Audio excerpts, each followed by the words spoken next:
Assalamualaikum dan hai semua. Dalam video kali ini, saya akan menerangkan kepada anda mengenai pergerakan 3D motion graphic di Blender. Apabila anda membuka perisian Blender, paparan awal akan menunjukkan beberapa pilihan di skrin utama. Untuk memulakan, klik sahaja pada kawasan kosong di luar kotak skrin tersebut. Seterusnya, klik pada menu File dan pilih Open. Kemudian, cari fail model kipas Blender yang telah disimpan dan tekan butang Open untuk membukanya. Sekarang, model kipas kita sudah tersedia di dalam paparan Blender. Sekarang, tetapkan paparan view numpad pada bahagian atas. Sekarang, pergi ke bahagian timeline dan aktifkan fungsi auto keying. Kemudian, tetapkan nilai start pada 1 saat dan end pada 100 saat. Seterusnya, pilih ketiga-tiga bilah pada model kipas tersebut.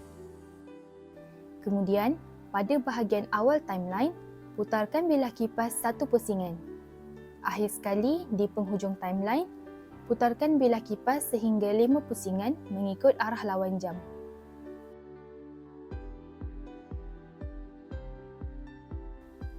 Sekarang, model kipas kita telah mula berputar dan animasi yang dihasilkan kelihatan teratur.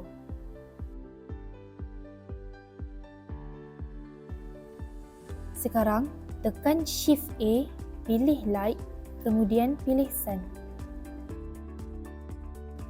Seterusnya, sesuaikan kedudukan cahaya agar sesuai dengan model kipas. Anda juga boleh menambah mengikut kesesuaian.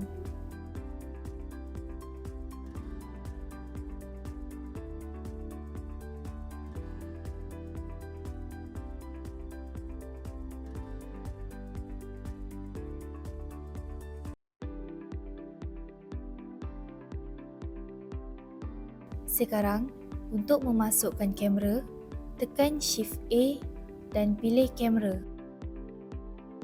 Sekarang, kita akan mengaktifkan fungsi kamera. Tekan N, pergi ke menu View, kemudian pilih Log dan tandakan pada tool 3D cursor dan Camera to View. Kemudian pilih Align View dan klik Align Active Camera to View. Sekarang, susun kedudukan objek agar selaras dengan pandangan kamera.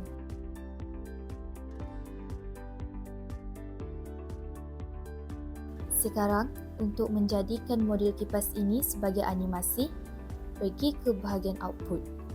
Kemudian, pada pilihan File Format, pilih FFmpeg Video. Seterusnya, klik pada menu File dan pilih lokasi untuk menyimpan projek. Selepas itu, klik kanan dan pilih New Folder, kemudian namakan folder tersebut sebagai Video Animasi Model Kipas. Akhir sekali, tekan Accept untuk menyimpan. Sekarang, pergi ke menu Render dan pilih Render Animation bagi memulakan proses animasi. Sekarang, sila tunggu proses rendering. Proses ini kebiasaannya mengambil masa antara 10 hingga 15 saat, bergantung pada tahap kerumitan model yang dihasilkan. Semakin kompleks model tersebut, semakin lama masa yang diperlukan untuk proses rendering selesai. Selepas itu, buka folder yang telah kita simpan sebentar tadi. Baiklah, kini model kipas kita telah siap sepenuhnya.